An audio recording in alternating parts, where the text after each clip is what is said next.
இதுவரை நிற்பதும் இனிமேல் நிலைப்பதும் எல்லாமே உங்க கிருபைதான்.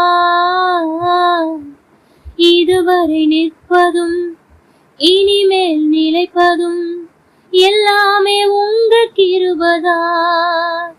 பெருமை பாராட்டிட ஒன்றுமில்லையே, தாங்கி நடத்துவது உங்க கிருபையே. பெருமை பாராட்டிட ஒன்றுமில்லையே, தாங்கி நடத்துவது உங்க கிருபையே. நன்றி சொல்லி துதி பாடி மனதார தொழுகிறோம். நீங்க இல்லாம வாழ முடியாதையா, உங்க கிருபை இல்லாம வாழ தெரியாதையா. இயேசுவே